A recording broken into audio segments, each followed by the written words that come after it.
dalam satu gua ribuan tahun yang lalu. Dia tertidur dalam tulisan cerita Rasul Muhammad menceritakan 300 hari per 9, jadi 309 hari tidurnya. Ketika bangun dia kaget. Suruh buktikan apa kagetnya. Dia pemuda itu punya anjing. Anjingnya pemuda beriman. Jadi beberapa pemuda beriman yang tidur pernah menyelamatkan diri, ngumpet di gua, dijaga oleh anjingnya. Ketika dia bangun semuanya masih hidup.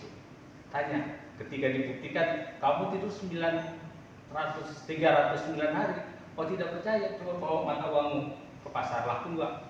Diketawakan, oh ternyata mata uangnya sudah. Nah cerita itu di dalam Quran ada. Dicarilah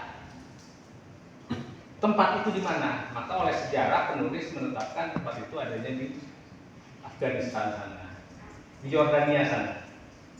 Semua sejarah sepakat di Yordania. Nah, Syekh nggak masuk akal. Menurut ajaran ilahi di kitab Al-Quran itu tidak begitu. Kata Syekh, karena bunyi ayatnya Wataros Syamsa ijatolaat jatal yamin. Ketika mereka hidup di satu gua, ketika matahari terbit tepat di sebelah kanan, dan ketika matahari terbenam tepat ada di sebelah kiri. Menurut matan ayat itu, mereka berada di tengah-tengah di gua luas, pajuah. Pemuda itu, gambarannya begitu. Nah dikupas, seluruh orang sepakat sedunia mengupas itu di Yordania. Kalau di Yordania, guanya ada sekarang dilestarikan, tapi kecil, hanya seruang ini. Sedangkan di Quran dikatakan luas. Maka saya mengupas. Coba, di mana letak satu negara yang ketika matahari terbit tepat di kanan dan terbenam tepat di kiri? Berarti kan satu garis, kan?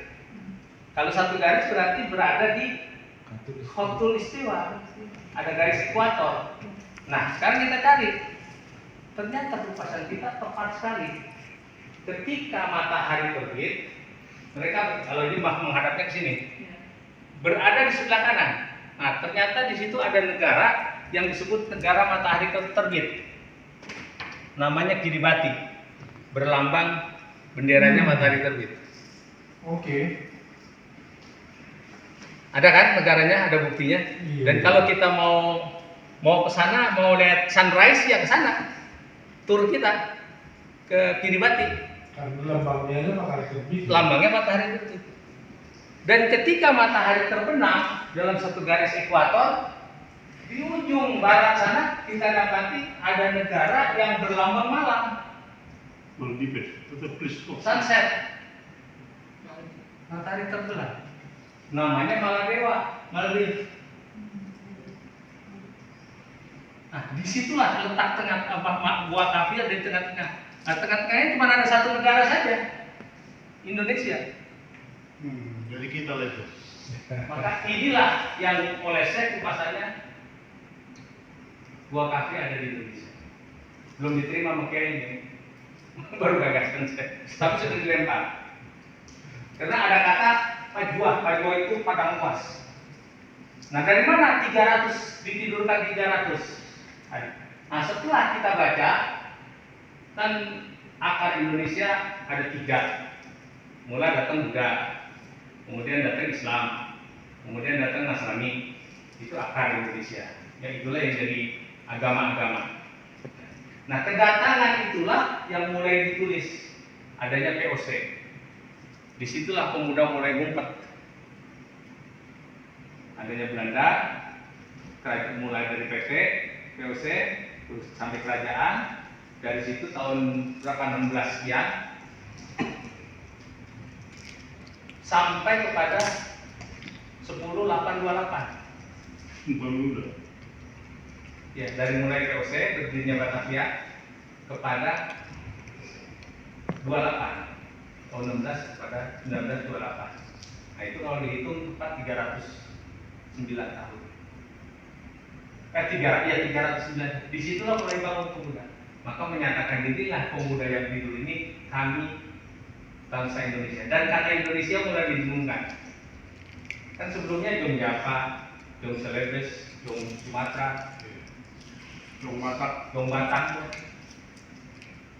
Disinilah disatukan para pemuda bersatu tanggal 28 itu menyatakan wilayah kita ini Indonesia.